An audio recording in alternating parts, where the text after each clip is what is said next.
Bismillahirrahmanirrahim. Assalamualaikum warahmatullahi wabarakatuh. Alhamdulillahirabbil alamin. Assalatu wassalamu ala asrafil anbiya'i wal mursalin. Habibana wa nabiyyana Muhammadin sallallahu alaihi wasallam wa ala alihi wa ashabihi wa man tabi'ahum bi ihsanin ila yaumiddin wa ba'd. Qala Allah Ta'ala fi kitabihil karim. A'udzu billahi minasyaitonir rajim. Bismillahirrahmanirrahim.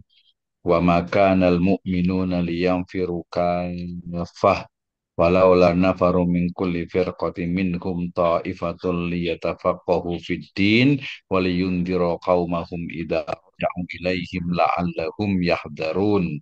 Wa qala Allahu azza wa jalla aidan wa 'allama adama al-asma'a kullaha thumma 'aradahum 'alal malaikati faqala anbi'uni bi asma'i haula'i in kuntum shadiqin.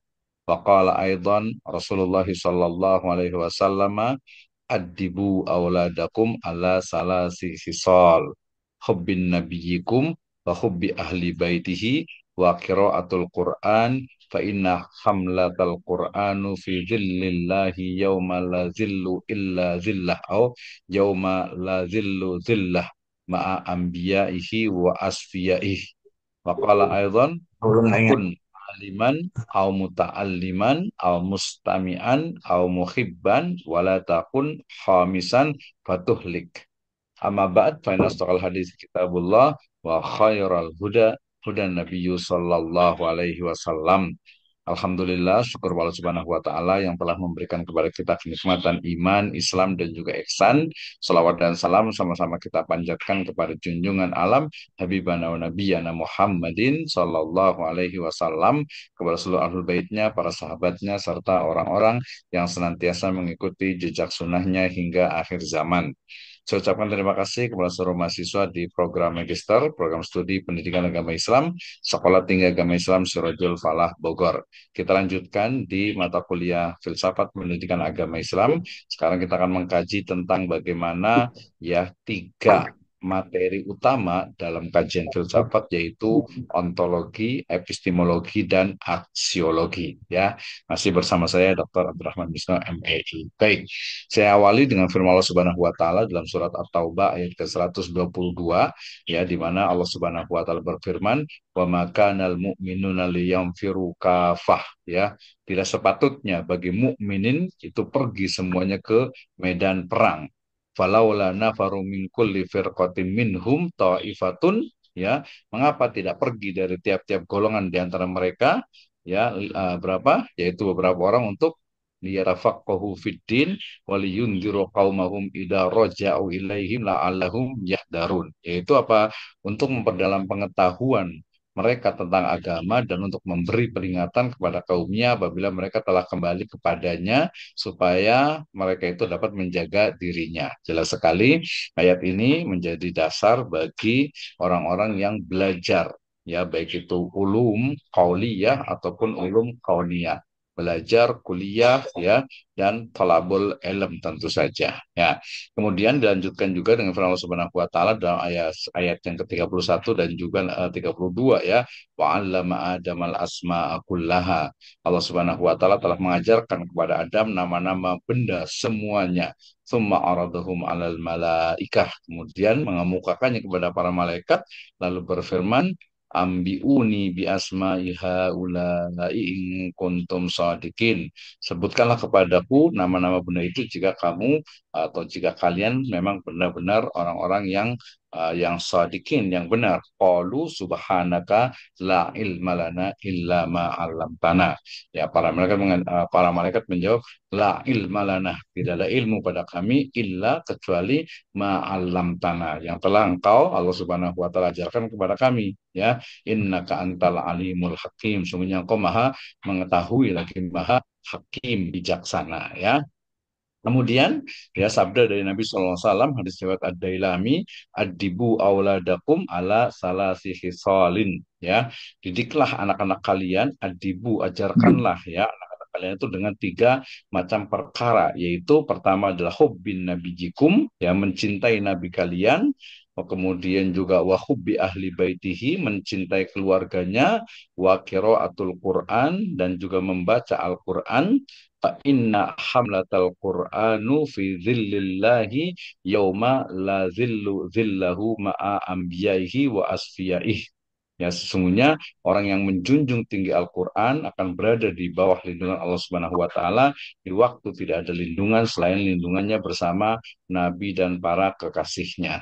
Ya, Masya Allah luar biasa sekali bahwasanya di hadis ini dalam konteks pendidikan agama Islam nanti kita akan melihat bagaimana adibu auladakum, ya, ajarilah, ya, didiklah, ya, anak-anak kalian itu, ya, dalam hal apa, tiga perkara ini, ya. Ini bukan membatasi, tapi masih banyak riwayat yang lainnya yang kaitannya dengan tarbiyah, baik itu tarbiyah jasadiyah ataupun tarbiyah rohiyah.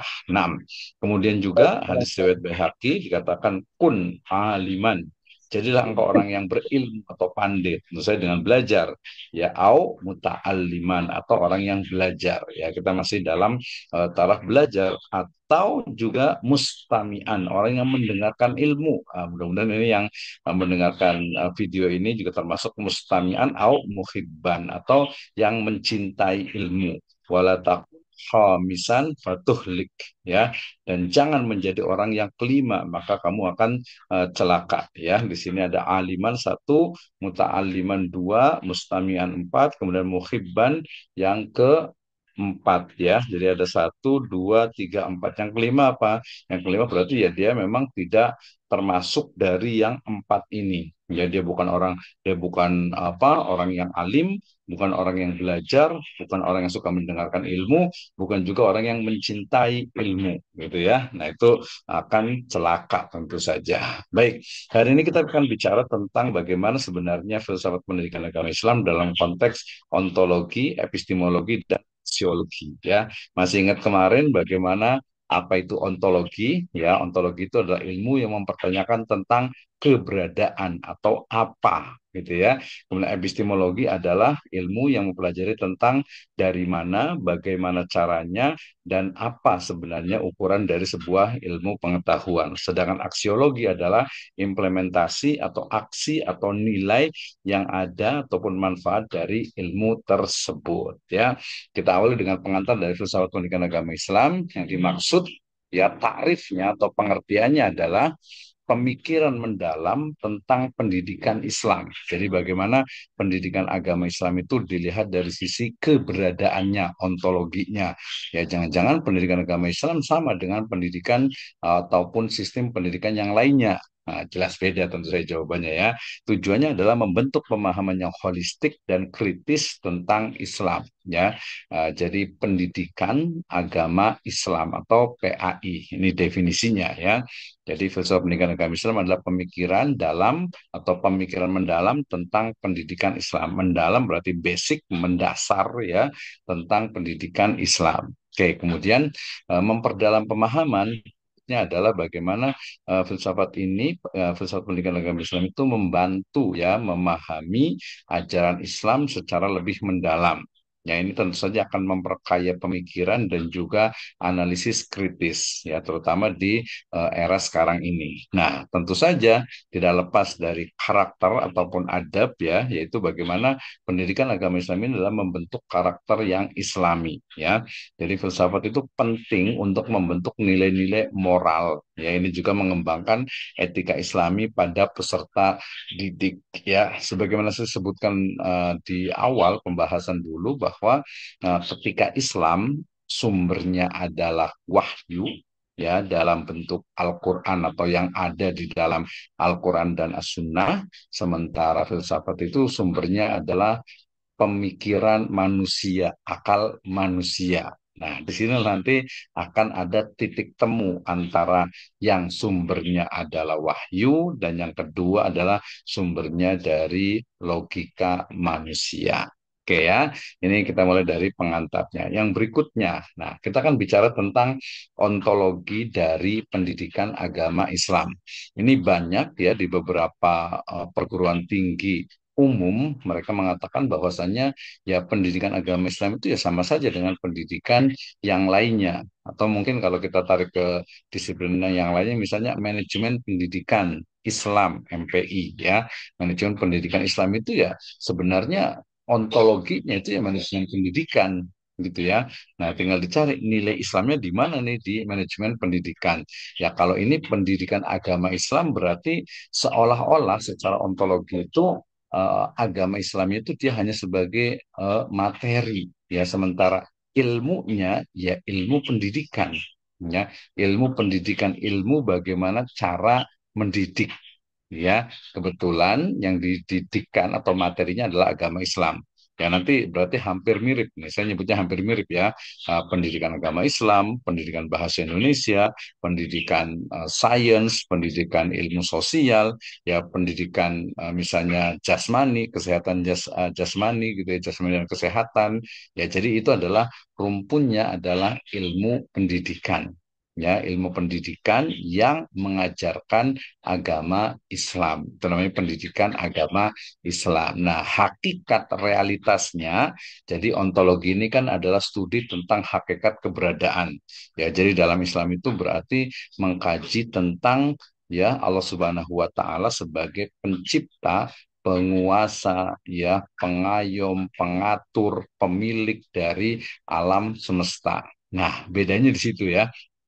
Jadi kalau umpamanya pendidikan misalnya bahasa Inggris gitu ya, atau mungkin ada pendidikan agama yang lainnya gitu ya, maka di objek utamanya keberadaannya itu adalah ya mereka mungkin bicara tentang ya mungkin apa ya disebut dengan tokoh-tokoh agama mereka gitu ya. Sementara dalam Islam itu adalah puncak yang paling tinggi, yaitu ilah kita, sesembahan kita, Rob kita, pencipta kita, yaitu Allah Subhanahu wa Ta'ala. Alhamdulillahi Rabbil Alamin. Rabbus samawati wal ardi wa ma bainahuma. Jadi Rabbul Alamin, Allah Subhanahu wa Ta'ala. Nah, kemudian selain Allah Subhanahu wa Ta'ala, kita sebagai manusia, sebagai ya inni ja'iluka fil ardi khalifah, menjadikan manusia itu sebagai khalifah, sebagai pemimpin, sebagai penanggung jawab, sebagai pengayom, sebagai ya pemakmur dari bumi ini. Nah, alam semesta adalah tanda dari kebesaran Allah Subhanahu wa taala. Jadi secara ontologi pendidikan agama Islam ini mengajarkan tentang keberadaan Allah Subhanahu wa taala, kemudian juga keberadaan manusia, dan juga keberadaan alam semesta.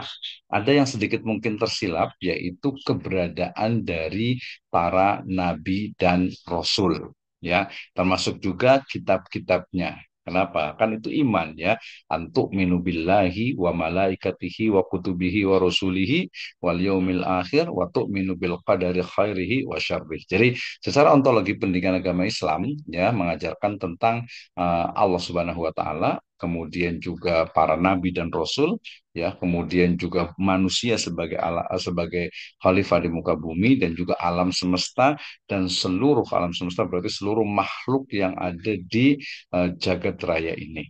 Gitu ya, itulah hakikat realitasnya. Jadi mengkaji tentang sebuah realitas. Implikasinya dalam pendidikan ya, bahwasanya pendidikan itu harus berorientasi pada ma'rifatullah ya, pengenalan kepada Allah Subhanahu wa taala. Ini tentu saja akan membekali peserta didik tentang peran dari manusia. Ya, jadi memahami manusia itu ya bukan istilahnya itu istilahnya apa ya? Manusia itu ya bukan istilahnya sebagai strata atau memiliki level yang berbeda-beda gitu ya. Manusia itu ya manusia gitu ya. Manusia itu ya harus dimanusiakan. Manusia itu apa? Ya sama di sisi Allah Subhanahu wa taala. Jadi bagaimana memanusiakan manusia ya. Kemudian juga pendidikan juga harus menumbuhkan kesadaran. Nah, ini tentang bagaimana menjaga alam. Jadi pendidikan agama Islam mestinya memang ya selain tadi pertamanya adalah mengenalkan kepada peserta didik akan Allah Subhanahu wa taala dan syariatnya, juga harus memahamkan kepada peserta didik tentang hakikat dari dirinya sebagai manusia, sebagai hamba Allah Subhanahu wa taala. Nah, ini ontologi dari pendidikan agama Islam. Saya rasa nanti kalau belum paham boleh kita diskusikan. Oke, yang berikutnya adalah epistemologi dari pendidikan agama Islam. Kemarin kita sudah bahas bahwa yang namanya epistem ya, epistem ya dengan logos, epistemologi adalah ilmu tentang teori kebenaran pengetahuan. Ilmu tentang ilmu kemarin ya, atau teori tentang ilmu pengetahuan. Jadi epistemologi pendidikan agama Islam ini melihat atau mengkaji tentang bagaimana sumber dari ilmu pengetahuan.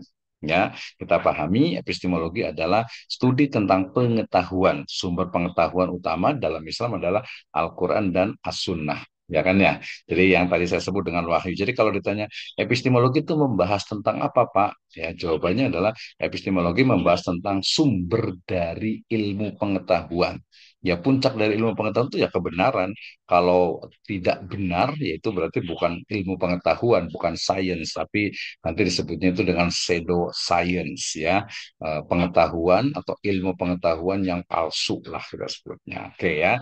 Kemudian selain sumber pengetahuan dalam Islam itu adalah wahyu, yang berikutnya juga adalah peran akal dan juga intuisi. Ah, ini menarik nih ya. Tadi kita mau bicara tentang intuisi sebenarnya nih ya, tapi kita selesaikan ini dulu. Oke, jadi akal dan intuisi juga menjadi sumber pengetahuan penting di dalam Islam, termasuk dalam pendidikan agama Islam, karena membantu memahami dan juga memperkokoh dari ajaran agama Islam. Ya, misalnya Islam itu ya memerintahkan untuk bersih-bersih ya, untuk misalnya mandi, misalnya untuk misalnya bersuci, istinja, istijmar gitu ya. Nah, itu menunjukkan ya memang secara akal juga seperti itu. Islam melarang untuk misalnya melukai orang lain, menyakiti orang lain, apalagi membunuh orang lain ya. Ya itu jelas gitu ya, secara logika juga jelas gitu ya. Nah, kemudian dari sisi intuisi juga bagaimana misalnya insting seseorang itu ya kadang itu ya dengan bertambahnya usia itu bisa memahami ya. Kemarin saya ngobrol dengan ada salah satu teman di Cioma sana, beliau eh, pebisnis ulung gitu ya, kemudian juga jadi founder, kemudian juga di manajer SDM dan sebagainya. Jadi ketika melihat seseorang itu dalam beberapa menit itu sudah memahami bahwa oh, orang itu seperti ini gitu ya. Itu intuisi ya. Bisa jadi benar, bisa jadi salah, tapi biasanya karena pengalaman, oh tahu nih kalau orang yang seperti ini biasanya cara bicaranya, gesturnya, kemudian bahkan mungkin dari face atau mungkin dari apa performance itu sudah kelihatan gitu ya. Kelihatan kalau ini orang banyak ngomong misalnya gitu ya, atau mungkin ini orang diam-diam menghanyutkan nih gitu kan ya. Oke. Ya, jadi ada sumbernya, kemudian juga peran akal dan intuisi termasuk juga memperoleh pengetahuan atau cara ya, cara dalam memperoleh pengetahuan. Jadi pengetahuan itu kan diperoleh secara sistematis ya.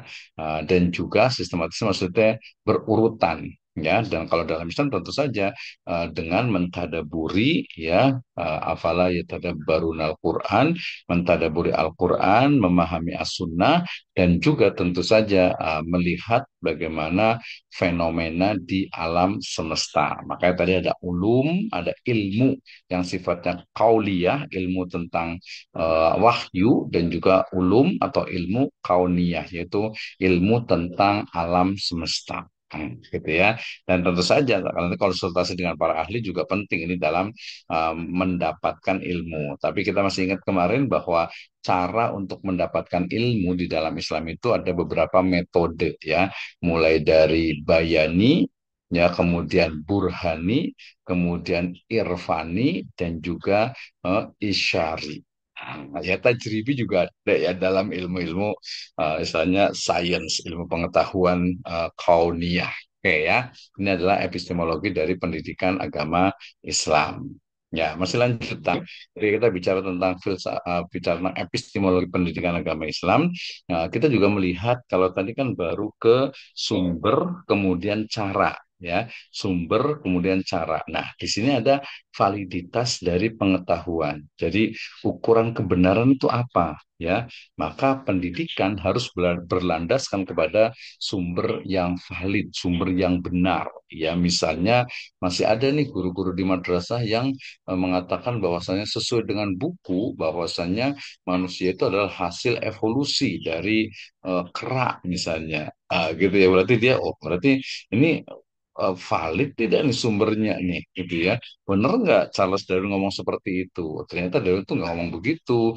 Yang benar itu adalah Charles Darwin itu adalah bicara tentang bahwa manusia memiliki gen DNA yang hampir sama atau mirip dengan primata, dengan kera misalnya. Jadi bukan secara langsung gitu ya, tidak secara langsung, tidak seperti itu ya. Ini untuk memastikan bahwa kebenaran informasi yang disampaikan. Ya misalnya kita bicara tentang apa namanya, misalnya Neil Armstrong, Aldrin ya, Aldrin ya sudah sampai ke bulan. Itu benar nggak informasi itu atau faktanya benar atau tidak, ya belum lagi apa isu-isu tentang konspirasi gitu ya. Nah, itu jadi hal yang menarik. Jadi menurut saya guru-guru ini ya harus betul-betul memahami juga ya apa yang disampaikan itu jangan asal ya ada di buku ya udah kita ikuti saja. Nah, sekarang juga lagi rame ini di Indonesia ini tentang penulisan ulang sejarah Indonesia gitu kan ya. Misalnya kalau yang paling umum ada oh Indonesia itu dijajah selama 350 tahun gitu ya. Nah, mungkin bukan Indonesianya tapi bangsa Indonesia. Itu pun juga perlu dilihat sebenarnya gitu ya, siapa yang menjajah, bagaimana penjajahannya gitu ya. Jadi harus clear, harus jelas, harus benar, harus valid ya pengetahuan itu ya. Nah, bagaimana untuk mendapatkan validitas pengetahuannya dengan berpikir kritis ya.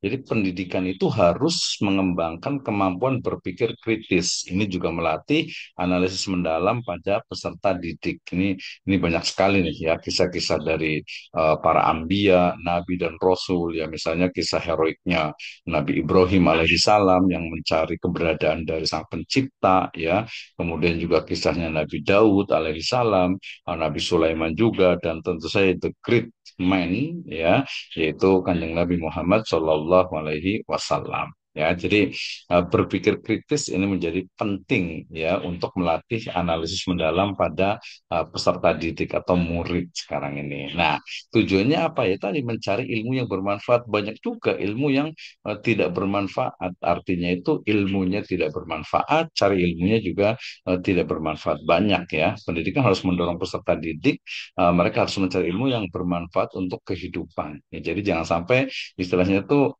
ya ilmu yang enggak yang tidak bermanfaat banyak gitu ya, ilmu misalnya tentang strategi game online gitu ya, itu yang nggak bermanfaat kali gitu ya. Kecuali pada pemain game online itu betul-betul ini ada strategi yang sebagainya itu mungkin ya ilmu nujum, ilmu perjudian ya, astrologi ya dan sebagainya yang memang tidak bermanfaat gitu ya, itu jelas tidak bermanfaat. Oke, karena nanti dari sisi yang disebut dengan fungsionalisme ya, jadi sesuatu yang harus ada fungsinya harus ada manfaatnya, kalau nggak ada manfaatnya ya ya ngapain. Sebenarnya dalam Islam juga sama ya, walaupun kemarin kita sempat diskusi iman saja boleh nggak tanpa mengetahui hikmahnya.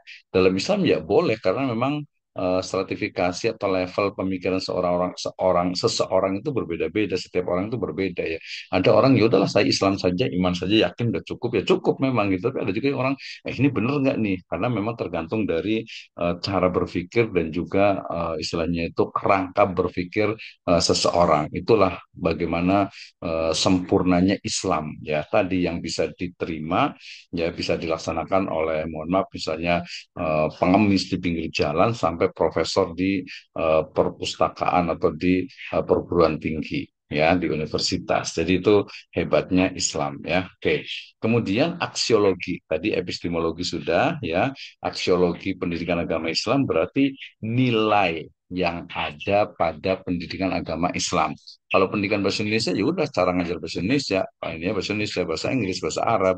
Kemudian juga pendidikan misalnya penjaskes, jasmani dan kesehatan, pendidikan sains misalnya, pendidikan mungkin ada fisika, kimia, biologi gitu ya, atau sosial. Ya udah itu yang dibahas. Nah, kalau pendidikan agama Islam aksiologi itu pertama jelas tauhid ya. Jadi fokus pada keesaan Allah Subhanahu wa taala, nilai inti yang mengarahkan semua perbuatan, ya kan ya prima causanya lah gitu ya. Jadi inti itu saya inti dari Al-Quran yang begitu banyaknya itu adalah la ilaha illallah. Kemudian intinya lagi ya Allah sebagai tadi pencipta, ya Rob, kemudian ilah, kemudian juga sesembahan dan juga pengatur alam semesta. Oke ya. Kemudian yang berikutnya adalah keadilan. Bagaimana menegakkan hak dan kewajiban berlaku adil pada semua makhluk. Ya, konsep keadilan ini sangat universal, gitu ya. Walaupun mungkin karena beberapa kepentingan biasa kadang itu keadilannya itu mungkin hanya ada di alam idea, ya kata Plato itu ya. Jadi keadilan sekarang apalagi di negara kita ini katanya gitu ya, sulit sekali untuk mendapatkan keadilan. Kenapa? Karena penguasaan terhadap media, kemudian juga bisa jadi pengaruh dari kekuasaan politikus, sehingga kemudian keadilan itu kok agak sulit untuk didapatkan. Ya, misalnya koruptor yang korupsi sekian ratus juta ya atau miliar itu dihukum itu sangat ringan, ya bahkan dimaafkan. Sementara ada nenek-nenek yang mungkin hanya mengambil beberapa butir coklat, atau mungkin beberapa mengambil bapak mengambil hanya beberapa batang pohon gitu ya, kemudian dihukum seberat-beratnya. Ya, nah ini konsep keadilan ya yang menurut saya ya perlu diperhatikan lah ya. Ya, kemudian juga ukhuwah atau persaudaraan. Jadi bagaimana dalam pendidikan agama Islam itu kan mempererat tali silaturahmi. Ya, nggak mau tali silaturahmi lah ya. Walaupun itu sebenarnya adalah persaudaraan ya. Al-ukhuwah al-islamiyah. Ya, ada wa ta'awanu 'alal birri wat taqwa. Saling tolong menolong dalam kebaikan, kebajikan dan juga ketakwaan. Dan jangan lupa ya kasih sayang menyebarkan cinta kasih dan juga mencintai sesama dan juga alam semesta. Ini kan values ya, nilai yang ada pada pendidikan agama Islam. Jadi Islam ini kan tadi yang kamil apa syamil wal mutakamil ya, sempurna. Jadi bukan hanya bicara tentang peribadahan, bukan hanya bicara tentang ritual, bukan hanya bicara tentang misalnya hanya upacara-upacara keagamaan tertentu, hanya masalah-masalah keyakinan, spiritualitas, tidak ya. Kita bicara tentang konsep keadilan, politik, ekonomi, sosial, budaya, ya semuanya dikaji.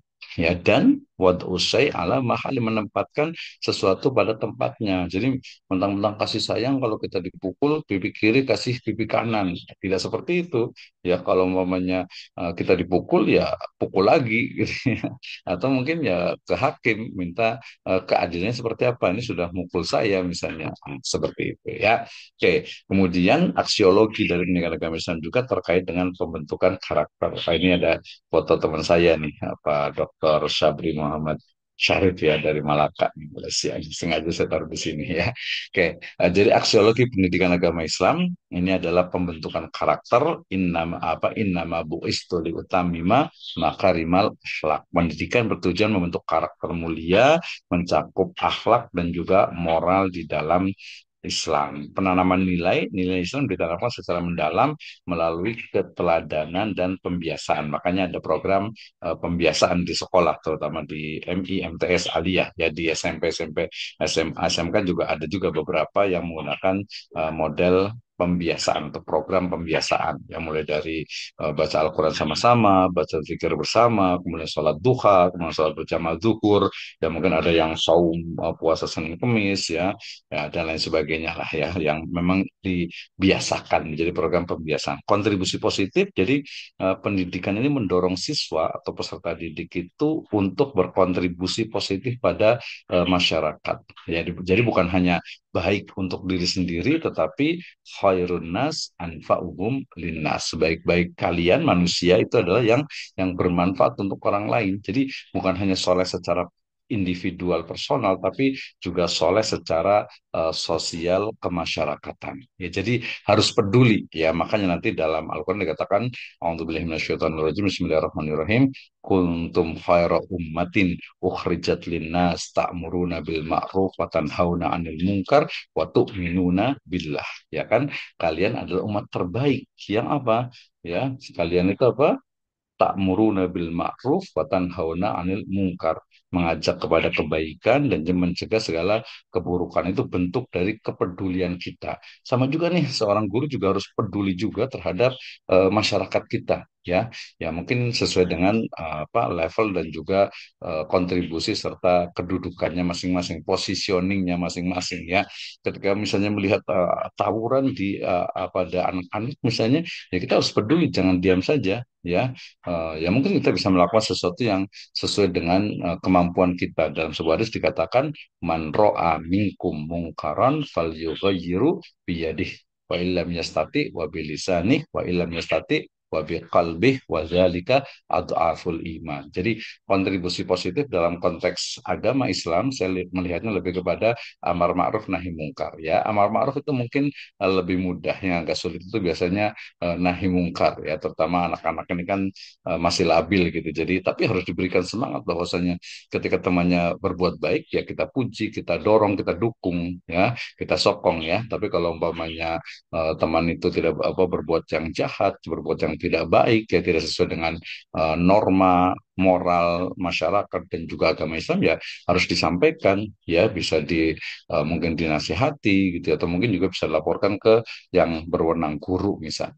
Nah, seperti itu. Jadi ada satu sistem di masyarakat itu. Jadi peserta didik itu diajarkan, ya, untuk bagaimana amar ma'ruf, bagaimana nahi mungkar. Nah, seperti itu, ya. Sangat luar biasa sekali. Nah, integrasinya antara ontologi, epistemologi, dan aksiologi, bahwa ontologi itu adalah landasan realitas. Artinya memberikan fondasi hakikat keberadaan, menentukan tujuan utama pendidikan. Jadi keberadaan manusia itu untuk apa? Kenapa harus dididik? Ya, seperti itu, ya.